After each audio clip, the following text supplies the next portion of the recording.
I'm Erika Liu with news from here in Taiwan and around the world. Taiwan's new legislature has formed parliamentary friendship groups with France and Poland. The move is part of ongoing efforts to deepen ties with like-minded democracies. French and Polish lawmakers have previously passed resolutions in support of Taiwan's participation on the international stage. Taiwan's new legislature is also expected to form similar friendship groups with countries in the ASEAN Association of Southeast Asian Nations. The U.S. will send more of its aircraft carriers to the Western Pacific, Hong Kong's South China Morning Post reports. If true, it would be the first time for 5 of the U.S. Navy's 11 carrier groups to be deployed in the region at the same time. Citing analysts, the report says the move is in response to increased Chinese and North Korean military activity in the region and to show Washington's commitment to its Indo-Pacific partners.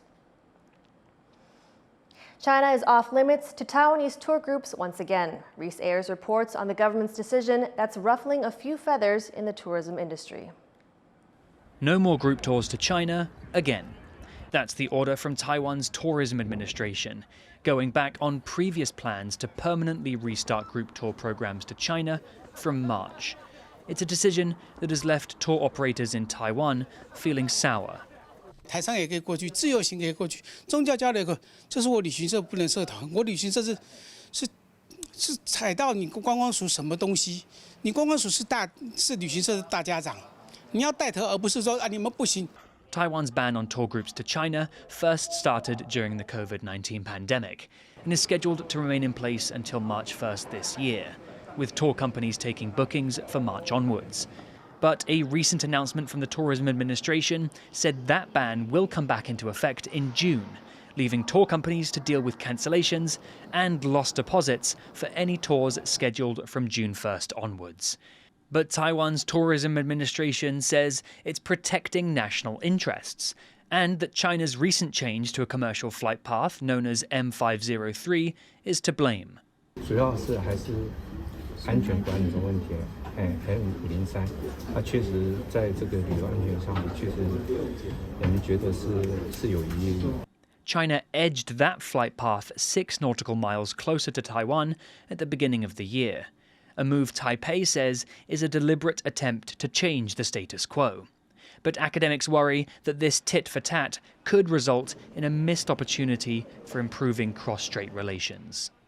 观光的这个产业角度来看的话，我们还是建议就是采取这个观光先行这样的概念来做一个破冰。 Tour operators argue the ban is illegal and have threatened to protest on May 20th, Inauguration Day for President-elect Lai Ching-te.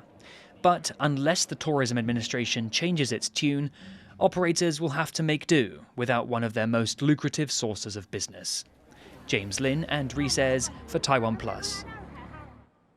Taiwan has the highest rate of blood donations in the world, but hospitals are still seeing shortages. Erika Liu reports. A short line, quick pinch, and a little squeeze. This blood drive event in Taiwan is popular among donors because after giving blood, they receive a whole duck. Taiwan is the highest rate of blood donations in the world, and events like these, with special giveaways, are a big contributing factor. But Taiwan's hospitals are still facing blood shortages, due in part to Taiwan's aging population. 65岁以前捐血小板可以2个礼拜捐一次，那65岁以后，就只能4个礼拜才能捐一次的。 Another problem is the rate at which supplies here are depleted.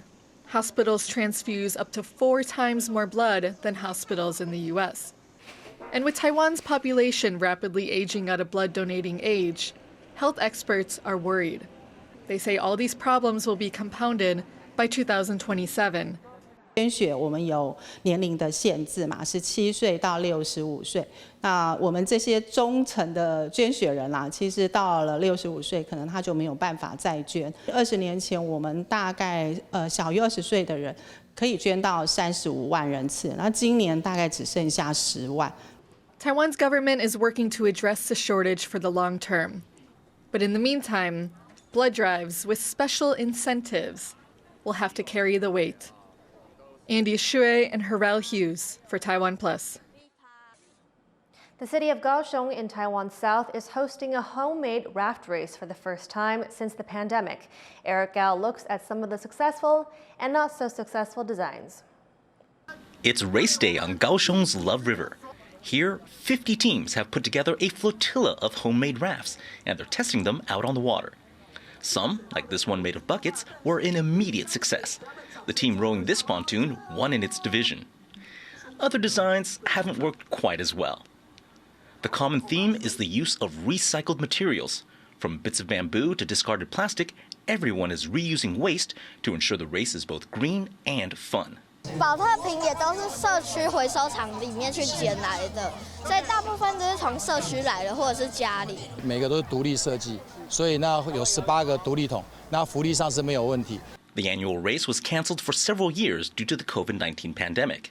Its return this year coincides with the arrival of a special guest in the city, a giant rubber duck created by Dutch artist Florentine Hoffman. It was a hit when it first floated into town 10 years ago.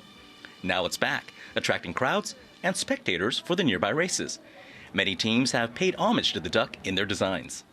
The city hopes using rafts made of recycled materials will help spread an environmental message. 参赛者都带着无限的创意，用这些环保的相关的器材来造自己心目中的这个小船。But for those taking part, it's the thrill of will it float and the chance to claim victory that's driving these rafters down the Love River to the finish line. Scott Huang, John Van Trieste, and Eric Gao for TaiwanPlus. 2 lantern festivals kicked off over the weekend, lighting up the skies of northern Taiwan with hundreds of light decorations. Our reporter Philip Broussard has the story. Hundreds of lanterns rise into the night sky. This is the Pingxi Lantern Festival, a modern take on a centuries-old tradition that attracts huge crowds to the small mountain community in New Taipei City. 去年就有来过。去年来了，今年又来的原因是什么？因为去年来觉得蛮感动的，就一口气100个天灯同时释放上去。对，第一次。心情怎么样？心情觉得很兴奋。怎么说？新年快乐，觉得很开心啊！而且看着那个天灯都飞上去，很感动。The festival was held over last weekend. Of all the lanterns this year, the spotlight was on 4 in particular, and they were hard to miss. Sky lantern expert Hu Min-shu designed the lanterns, with one each representing Taiwan, the world, a dragon, and a tiger. The new Taipei mayor says together they symbolize that all is well with Taiwan and the world. This year was the first time such large lanterns were released. 造价高是不要紧，最主要是高难度。这高难度，因为我们做这个跟做一般那个灯会那个不一样。我们这个是要能飞的，而且要飞要稳定性要够。The lanterns did fly, but not so steadily. 2 of the lanterns collided in the air, with one bursting into flames and falling from the sky. There were no reports of injuries or damage, but similar past events have raised safety concerns. People also question the environmental impact from the lanterns landing in the surrounding mountains. Taipei City also kicked off its Lantern Festival over the weekend. In a bid to be more eco-friendly, the festival made its main 10-meter-tall dragon lantern out of parts of last year's centerpiece. The Lantern Festival is a major event in Taiwan, marking the end of the Lunar New Year festivities. And with celebrations continuing into next weekend, there's still time to see it for yourself. Yisun Chen, Sandy Chi, and Philip Broussard for TaiwanPlus. A species of migratory bird has made a rare winter stop-off in northern Taiwan. It's been 15 years since the country last saw a black and yellow ruddy shelduck pass through. Taiwan isn't on the usual flight path for this bird, which is found across Europe and mainland Asia. The shelduck was spotted by a creek near Taoyuan International Airport, where many other migratory birds overwinter. Thank you for watching What's Up Taiwan. Before we sign off, join us in saying goodbye to this 1,000-year-old Japanese ritual held for the final time last weekend. I'm Erika Liu. Take care and see you next time.